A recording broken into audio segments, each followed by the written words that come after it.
Morning बेटा 10th class.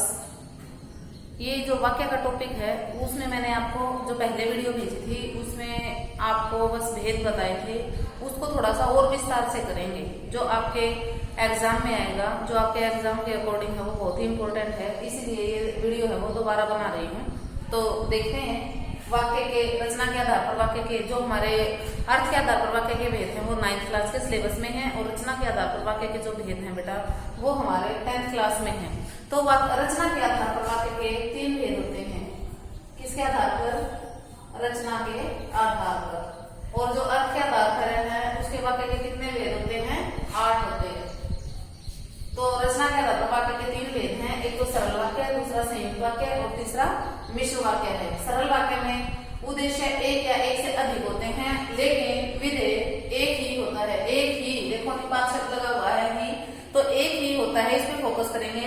उद्देश्य एक या एक से अधिक, उद्देश्य मतलब कर्ता, किसी काम को करने वाला है जिसके बारे में कुछ कहा गया है। और विधेय होते हैं क्रिया, समापी का क्रिया इसमें केवल एक ही होती है। सरल वाक्य होते हैं। संयुक्त वाक्य, संयुक्त वाक्य में 2 स्वतंत्र वाक्य होते हैं जो अपना पूर्ण अर्थ देते हैं, जो समानाधिकरण समुच्चय बोधक अव्यय से जुड़े होते हैं, जैसे है और, या, अथवा, तथा, लेकिन, किंतु, परंतु। तो ये होते हैं हमारे संयुक्त वाक्य। राम खेलता है तथा मोहन सोता है। तो 2 स्वतंत्र वाक्य हो गए हैं, दोनों अपना अपना पूर्ण अर्थ दे रहे हैं। कौन से वाक्य में? संयुक्त वाक्य में। अब आता है मिश्र वाक्य। मिश्र वाक्य में क्या होता है? एक प्रधान उपवाक्य होता है और दूसरा आश्रित उपवाक्य होता है। अब उपवाक्य क्या होते हैं? उपवाक्य होते हैं जो वाक्य का पार्ट होते हैं। उपवाक्य वाक्य का पार्ट होते हैं। वाक्य जो होते हैं वो कंप्लीट सेंस देते हैं, लेकिन जो उपवाक्य होते हैं वो कंप्लीट सेंस नहीं देते हैं। ठीक है, तो जो हमारा मिश्र वाक्य है इसमें एक प्रधान उपवाक्य तथा दूसरा आश्रित उपवाक्य होता है। तो जो आश्रित उपवाक्य होता है, उपवाक्य आपको बता दिया है जो कंप्लीट सेंस नहीं देते हैं। आश्रित उपवाक्य के 3 भेद होते हैं, 3 प्रकार के होते हैं जो आश्रित उपवाक्य है। ये है आपके लिए इंपॉर्टेंट, जो आपके 10th क्लास में एग्जाम में आएंगे। आश्रित उपवाक्य के 3 भेद होते हैं। एक तो होता है संज्ञा उपवाक्य, दूसरा होता है विशेषण उपवाक्य और तीसरा होता है क्रिया विशेषण उपवाक्य। अब जो संज्ञा उपवाक्य होते हैं वो कौन से होते हैं, क्या पहचान होती है इनकी? संज्ञा उपवाक्य, तो इसमें देखते हैं संज्ञा जो उपवाक्य है उसमें जो उपवाक्य प्रधान उपवाक्य की किसी भी संज्ञा के बदले में प्रयुक्त होते हैं। संज्ञा के बदले में जो प्रधान उपवाक्य होता है, जैसे अब आश्रित वो होता है जो हमारे कंप्लीट सेंस नहीं देता है, जो प्रधान उपवाक्य के ऊपर आश्रित रहता है, उसके ऊपर निर्भर रहता है। जैसे इनसे यह पूछिए कि वे कौन हैं। इनसे यह पूछिए कि वे कौन है। अब वे और यह, इनसे, ये एक ही है। संज्ञा जो अब ये देखिए, इनसे यह पूछिए, अब ये हमारा प्रधान वाक्य है कि अब ये हमारा है, ये कंप्लीट सेंस नहीं दे रहा है, ये आश्रित है, आश्रित, और ये है प्रधान वाक्य, ये कंप्लीट सेंस दे रहा है। इनसे यह पूछिए कि वे कौन है। कि वे कौन है ये आश्रित है, ये इसके ऊपर निर्भर है। अब मैंने कहा है जो प्रधान वाक्य है उसके संज्ञा के बदले में या सर्वनाम के बदले में जो शब्द प्रयुक्त होते हैं वो हमारे संज्ञा वाक्य होते हैं। मेन पहचान होती है कि मिलेगा। मेन पहचान क्या है? की मिलेगा। कौन से उपवाक्य में? संज्ञा उपवाक्य में। प्रधान उपवाक्य और आश्रित उपवाक्य के मध्य में की मिलेगा, ये मेन पहचान होती है संज्ञा उपवाक्य की। जैसे है तुम नहीं आओगे, मैं जानता था। जहां पर जो प्रधान उपवाक्य लास्ट में आ जाएगा तो वो की है, वो लुप्त हो जाएगा। ओके, तो वहां पर भी संज्ञा उपवाक्य होगा। कई बार की जो शब्द है वो लुप्त मिलेगा, और वो कहां पर लुप्त मिलेगा? जब प्रधान उपवाक्य बाद में होगा। यहाँ पर प्रधान उपवाक्य पहले है, जहां पर बाद में आएगा वे कौन हैं, इनसे यह पूछिए। वे कौन हैं, इनसे यह पूछिए, ये पीछे आ जाएगा तो की लुप्त हो जाएगा, और की आएगा तो प्रधान उपवाक्य पहले आएगा और आश्रित उपवाक्य बाद में आएगा। मेन पहचान संज्ञा वाक्य की क्या है की से जुड़े होंगे। प्रधान उपवाक्य और आश्रित उपवाक्य किससे जुड़े होंगे? की से जुड़े होंगे। नेक्स्ट आता है इसमें विशेषण उपवाक्य और एग्जाम्पल देखते हैं। जान पड़ता है कि माताजी कुछ अस्वस्थ हैं। जान पड़ता है कि माताजी कुछ अस्वस्थ हैं, जहां पर की दिखाई दिया वहीं पर हमारा कौन सा उपवाक्य होगा? संज्ञा उपवाक्य हो गया। नेक्स्ट आता है विशेषण उपवाक्य। जो उपवाक्य प्रधान उपवाक्य के संज्ञा या सर्वनाम शब्द की विशेषता बताते हैं वो हमारे विशेषण उपवाक्य कहलाते हैं। संज्ञा उपवाक्य की पहचान क्या? की से जुड़े हुए। विशेषण उपवाक्य कौन से होते हैं? जो संज्ञा या सर्वनाम की, जो प्रधान उपवाक्य में संज्ञा या सर्वनाम शब्द होंगे उनकी विशेषता जब आश्रित उपवाक्य में होंगे तो वो हमारे विशेषण उपवाक्य कहलाते हैं। एग्जाम्पल है, आपकी वह किताब कहाँ है जो आप कल लाए थे? आपकी वह किताब कहाँ है जो आप कल लाए थे। अब देखिए सम बता रहा है किताब में आपकी वह और जो है ये दोनों है वो संबंध दिखा रहे हैं किताब के बारे में। ठीक है, तो आपकी वह किताब कहाँ है ये हमारा प्रधान उपवाक्य हो गया है। और ये जो आप कल लाए थे ये आश्रित हो गया है, आश्रित। तो यहाँ पर ये हो जाएगा हमारा विशेषण उपवाक्य। किसकी विशेषता बता रहे हैं? किताब की। किताब से संबंध दिखा रहे हैं, ये संबंधवाचक विशेषण है वह और जो। ओके, नेक्स्ट एग्जांपल है जैसे वह घर कौन सा है जहां आपके पिताजी रहते हैं? वह घर कौन सा है जहां आपके पिताजी रहते हैं? वह घर कौन सा है वो हो जाएगा प्रधान उपवाक्य और जहां आपके पिताजी रहते हैं वो हो जाएगा आश्रित उपवाक्य। और इसमें है क्रिया, ये विशेषण उपवाक्य हो जाएगा। विशेषण उपवाक्य पहचान क्या हो जाएगी इसमें? जो, जिस, जिसे, जिसको, ये शब्द जहां मिलेंगे वो हमारे विशेषण उपवाक्य होंगे। इसकी पहचान क्या है?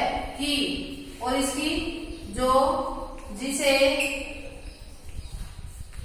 जो, जिसे, जिसको, जिसको आदि मिलेंगे। मतलब कहने का जय का रूप है, देखना जय विशेषण उपवाक्य में। नेक्स्ट आता है क्रिया विशेषण उपवाक्य। जहां प्रधान उपवाक्य की क्रिया की विशेषता का पता चले वहां क्रिया विशेषण उपवाक्य होता है। प्रधान उपवाक्य की क्रिया की विशेषता बताता हो वहां क्रिया विशेषण उपवाक्य कहलाते हैं।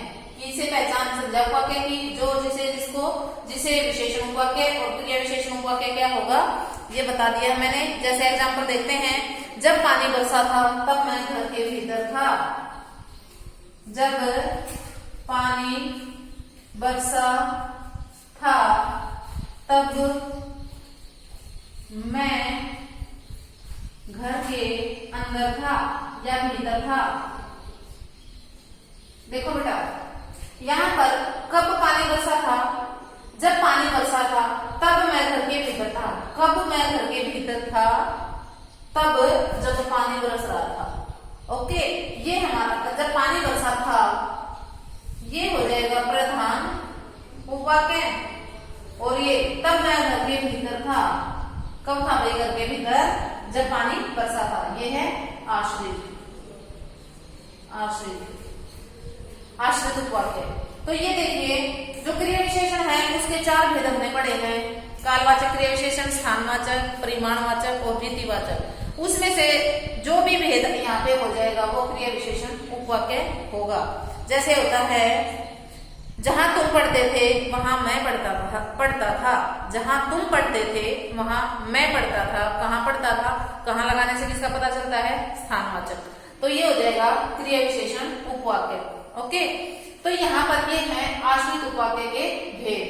अब आते हैं संश्लेषण और विश्लेषण करना।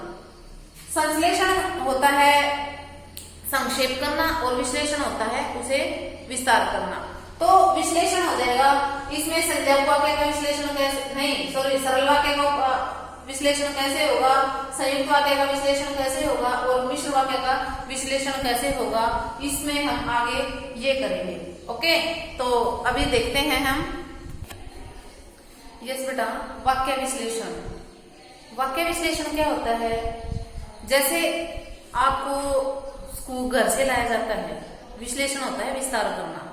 स्कूल से जब हर बच्चे को उसके गांव तक, उसके घर तक पहुंचाया जाता है, मतलब उसको स्कूल में यहाँ इकट्ठे हैं सभी अलग अलग गांवों से, और फिर उनके गांवों तक अलग अलग पहुंचाया जाता है, वो होता है विश्लेषण करना। मतलब कोई भी वाक्य, एक वाक्य दिया होगा, उसके अंग अलग अलग करना, अंग प्रत्यंग जैसे उद्देश्य और विधेय हैं वो अलग करना, उनका विस्तार है वो बताना, विश्लेषण होता है विस्तार करना, उसके बारे में डीपली से बताना, वो होता है हमारा वाक्य विश्लेषण। ओके, तो यहाँ पर जो हमारे सरल वाक्य होते हैं उसमें उसका विश्लेषण कैसे करेंगे, सरल वाक्य का विश्लेषण। तो यहाँ पर क्या होता है, जो विश्लेषण होता है, सबसे पहले कोई भी, जैसे एग्जाम्पल में आपका, सॉरी एग्जाम में आपका कोई भी एग्जाम्पल आया होगा, तो उसको सबसे पहले ये फाइंड आउट करना है वो सरल वाक्य है, संयुक्त वाक्य है या मिश्र वाक्य है। फिर हमारे माइंड में ये आएगा, तभी माइंड में आ जाएगा कि भाई ये सरल वाक्य है या संयुक्त है या मिश्र है। फिर हम उसका विश्लेषण करेंगे। तो यहाँ पर सरल वाक्य का विश्लेषण हम कैसे करेंगे? सरल वाक्य में क्या होता है, उद्देश्य और विधेय होता है। तो यहाँ पर उद्देश्य, उद्देश्य का विस्तार, विधेय, विधेय का विस्तार, इस तरीके से हम सरल वाक्य का विश्लेषण करेंगे। एग्जाम्पल है, इससे प्रूव करते हैं। जैसे 4 लड़के मैदान में नई फुटबॉल से खेल रहे थे। तो यहाँ पर क्या हो जाएगा, कौन खेल रहे थे? लड़के खेल रहे थे। उद्देश्य का पता कैसे लगाते हैं, कौन और किसने लगाकर? लड़के खेल रहे थे, तो लड़के हमारा क्या हो गया है, उद्देश्य, और उसका विस्तार क्या हो जाएगा, 4। कहने का मतलब ये है, किसी काम को करने वाला है जिसके बारे में कुछ बताया गया है, वो तो हमारा उद्देश्य होता है। और उद्देश्य से पहले जो शब्द आएंगे वो उद्देश्य का विस्तार करेंगे। और विधेय होता है क्रिया। क्रिया क्या है इसमें, खेल रहे थे, और इससे पहले जो भी ये शब्द आए हैं, कर्ता से बाद में और उद्देश्य से पहले, सॉरी विधेय से पहले, उद्देश्य से बाद में और विधेय से पहले जो भी शब्द आए हैं वो विधेय का विस्तार करेंगे। तो सबसे पहले हम यहाँ पर उद्देश्य और विधेय फाइंड आउट करते हैं। उद्देश्य क्या है, लड़के, और विधेय क्या होता है, क्रिया। तो खेल रहे थे, ये हमारा विधेय है। अब इससे पहले जो शब्द आए हैं वो उद्देश्य का विस्तार कर रहे हैं, और क्रिया से पहले, विधेय से पहले जो शब्द आए हैं वो विधेय का विस्तार कर रहे हैं। अब किस किस से उसका विस्तार हो रहा है वो देखते हैं हम। तो यहाँ सबसे पहले हम लिखेंगे उद्देश्य। उद्देश्य क्या है, लड़के। विस्तार क्या है इसका, विस्तार 4, और किससे हुआ, 4 लड़के, उसकी विशेषता बता रहे हैं, तो हो जाएगा ये संख्यावाचक विशेषण हो जाएगा। विशेषण से इसका विस्तार हो रहा है, 4 इसका विस्तार विशेषण से लिख देंगे यहाँ पर। जो इसका विस्तार है वो कितने प्रकार के शब्दों से होता है, उद्देश्य का विस्तार कितने प्रकार के शब्दों से होता है, 4 प्रकार के शब्दों से विस्तार होता है। एक तो संबंधबोधक अव्यय से, दूसरा होता है विशेषण से, तीसरा होता है क्रिया से, और चौथा होता है क्रिया विशेषण से। क्रिया से नहीं, सार्वनामिक विशेषण से होता है, सार्वनामिक विशेषण से। नेक्स्ट आता है अब उद्देश्य, उद्देश्य का विस्तार। अब है विधेय। विधेय, विधेय में क्या है, खेल रहे थे, खेल रहे थे। अब विस्तार बताइए, विस्तार। अब ये देखिए, विस्तार जो होता है वो होता है कर्म कारक से, कर्म के विस्तार से, कर्म कारक से, कर्ण के विस्तार से, अधिकरण। कहने का मतलब ये है, कर्ता कारक और संबोधन कारक को छोड़कर बाकी सारे विधेय का विस्तार करते हैं। ओके, तो यहाँ पर मैदान में, चिन्ह किसका है, अधिकरण कारक का। अधिकरण कारक से मैदान में, नई फुटबॉल, ये क्या खेल रहे थे, फुटबॉल, ये कर्म हो गया है, और कर्म का विस्तार नई से हो गया है। और फुटबॉल से कर्म कारक हो गया है, नई फुटबॉल से साधन हो गई है फुटबॉल, तो ये यहाँ पर साधन के रूप में प्रयोग हुआ, तो कर्म हो गया है। यदि से नहीं होता तो कर्म हो जाता, ठीक है। और खेल रहे थे, ये उसका विस्तार हो गया है। तो मैदान में अधिकरण, विस्तार। विस्तार देखते हैं अधिकरण कारक से, अधिकरण कारक से, और क्या हो जाएगा, मैदान में, मैदान में। नई फुटबॉल से करण कारक हो जाएगा, नई फुटबॉल से,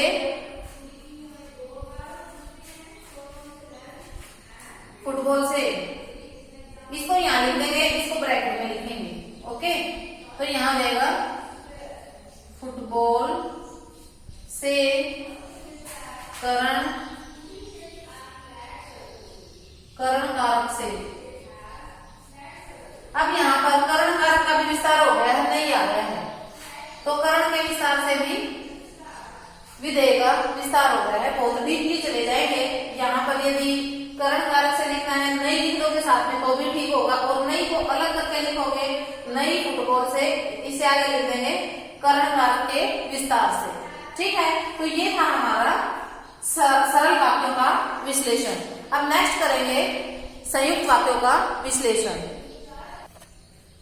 अब देखते हैं बेटा संयुक्त वाक्य का विश्लेषण कैसे करते हैं। संयुक्त वाक्य का पहले हमें पता होना चाहिए कौन सा होता है, जहां दो सरल वाक्य होंगे और जो समानाधिकरण समुच्चय बोधक अव्यय से जुड़े होंगे। और समानाधिकरण समुच्चय बोधक अव्यय कौन से होते हैं, और, या, तथा, अथवा, लेकिन, किंतु, परंतु, ये हमारे समानाधिकरण समुच्चय बोधक अव्यय होते हैं, जिन्हें हम योजक भी बोलते हैं। तो यहाँ पर योजक शब्द संयुक्त वाक्य का विश्लेषण करते समय हमें ये तीन बातें ध्यान रखनी है। एक तो प्रधान उपवाक्य। अब आप ये कहोगे कि उसमें तो दो सरल स्वतंत्र वाक्य होते हैं, तो अब देखो जो उपवाक्य होते हैं उसमें जो पहले आता है, पहले वाला कंप्लीट सेंस दे रहा है, ये हमारा प्रधान होता है, और बाद वाला समानाधिकरण उपवाक्य होता है। आश्रित होता वो मिश्र वाक्य होता, लेकिन ये समानाधिकरण उपवाक्य है। समानाधिकरण मतलब जितनी वैल्यू प्रधान उपवाक्य की है उतनी ही वैल्यू इसकी है। ये कंप्लीट सेंस दे रहा है तो ये भी कंप्लीट सेंस देगा, तो इसीलिए ये हमारा जो बाद वाला होगा वो समानाधिकरण उपवाक्य होगा, और जो स्टार्टिंग में आएगा वो हमारा प्रधान उपवाक्य होगा। इस बात का हमेशा ध्यान रखेंगे। ओके, और ये बीच में जो और शब्द है ये हमारा है योजक या समुच्चय बोधक अव्यय, समानाधिकरण समुच्चय बोधक अव्यय। और जो दो वाक्यों को जोड़ रहा है, दोनों स्वतंत्र हैं, दोनों अपने कंप्लीट सेंस दे रहे हैं। स्वतंत्र वो होते हैं जो अपनी अपनी कंप्लीट सेंस दे दोनों ही। तो यहाँ पर ये हो गया, जैसे मेरा मित्र प्रतिदिन विद्यालय जाता है और मन लगाकर पढ़ता है। तो यहाँ पर मेरा मित्र प्रतिदिन विद्यालय जाता है, बिल्कुल सरल वाक्य है, ये स्वतंत्र है, और मन लगाकर पढ़ता है। जो हमारा संयुक्त वाक्य होता है उसमें पूर्ण विराम लास्ट में एक ही मिलेगा। सरल वाक्य में भी एक जो हमारी विधेय है वो एक ही होती है, समापिका क्रिया। इसमें समापिका क्रिया दो समापिका होती है जो वाक्य को समाप्त करती है, और वाक्य का समाप्त होने का मतलब होता है जहाँ पूर्ण विराम हो जाता है। ठीक है, तो यहाँ पर और है ये हमारा योजक शब्द भी हम इसको बोलते हैं। तो इसका विश्लेषण हम कैसे करेंगे संयुक्त वाक्य का, तो यहाँ पर लिखेंगे मेरा मित्र प्रतिदिन विद्यालय जाता है, ये लिख के और इसके सामने लिख देंगे प्रधान उपवाक्य, जो पहले आया प्रधान उपवाक्य, फिर लिखेंगे समानाधिकरण उपवाक्य लिखेंगे, फिर वो लिख देंगे मन लगाकर पढ़ता है। अब कौन पढ़ता है वह अपने पास से जोड़ देंगे यहाँ पर, यदि हम इसको सरल बनाएंगे तो। अब इसको यहाँ पर मन लगाकर पढ़ता है तो हम इसको डायरेक्ट ऐसे लिखेंगे, वह इसमें नहीं जोड़ेंगे। मन लगाकर पढ़ता है समानाधिकरण उपवाक्य हो जाएगा, और बच गया है, और नीचे तीसरी लाइन में लिख देंगे और उसको लिख देंगे योजक शब्द। ओके, या फिर समुच्चय बोधक अव्यय शब्द लिख देंगे। ये था हमारा संयुक्त वाक्य का विश्लेषण। अब करते हैं मिश्र वाक्य का विश्लेषण। यस बेटा, मिश्र वाक्य का विश्लेषण कैसे करेंगे, इसमें हम चार बातें ध्यान रखेंगे। संयुक्त वाक्य में हमने तीन बातें ध्यान रखी थी, सरल वाक्य में दो बातें रखी थी, संयुक्त में तीन और मिश्र में चार बातें ध्यान रखेंगे। ठीक है, तो इसमें सबसे पहले हमें ये फाइंड आउट करना है कौन सा प्रधान उपवाक्य है और कौन सा आश्रित उपवाक्य है। दो तो ये हो गए हैं, प्रधान या मुख्य उपवाक्य और दूसरा आश्रित उपवाक्य। तीसरा आ जाएगा आश्रित जो उपवाक्य है उसका कौन सा प्रकार है। कितने प्रकार बताए थे मैंने आश्रित उपवाक्य के? तीन बताए थे, संज्ञा उपवाक्य, विशेषण उपवाक्य और क्रिया विशेषण उपवाक्य। तो उसमें हम आश्रित उपवाक्य का प्रकार तथा प्रधान उपवाक्य के साथ उसका संबंध बताएंगे। और जो फोर्थ है वो बताएंगे योजक शब्द। योजक होता है जो दो वाक्यों को दो शब्दों को जो जोड़ता है, जिसे हम समुच्चय बोधक अव्यय भी कहते हैं। तो जैसे एग्जाम्पल है, जो छात्र परिश्रम करते हैं वे अवश्य सफल होते हैं। जो छात्र परिश्रम करते हैं, जो छात्र परिश्रम करते हैं, ये यहाँ पर आश्रित उपवाक्य है। प्रधान उपवाक्य बाद में वे अवश्य सफल होते हैं, वे अवश्य सफल होते हैं, कंप्लीट सेंस दे रहा है।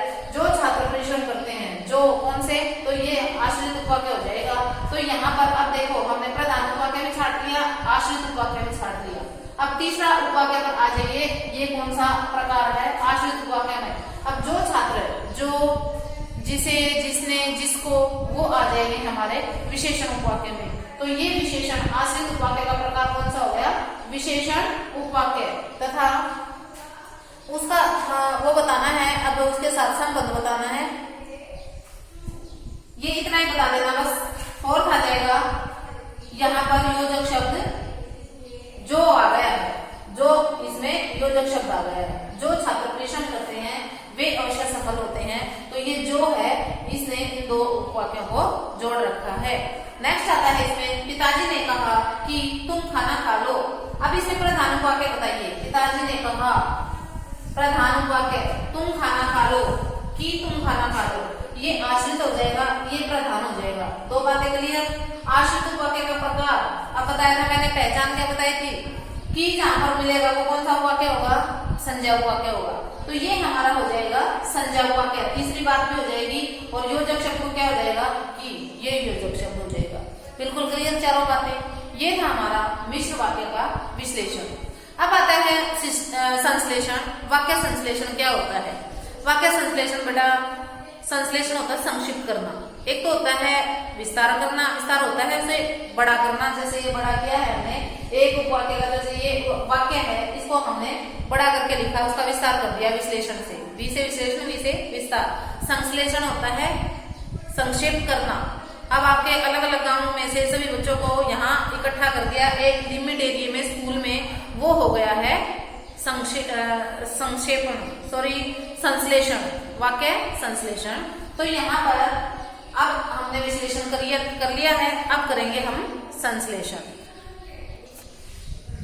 यस बेटा, वाक्य संश्लेषण। अब संश्लेषण देखो, इसमें छोटे छोटे वाक्य दिए गए हैं। वहां एक गांव था, वह गांव छोटा सा था, उसके चारों ओर जंगल था। ये तो तीन छोटे छोटे वाक्य दे रखे हैं। अब इसका संश्लेषण करेंगे। अब इनका तीन वाक्यों का एक वाक्य बनाएंगे, तो उसका वाक्य बन जाएगा, उस छोटे से गांव में, उस छोटे से गांव में एक, नहीं, उस छोटे से गांव के चारों ओर एक जंगल था। ये हो जाएगा संश्लेषण। संश्लेषण क्या बनेगा इसका, उस छोटे से गांव के चारों ओर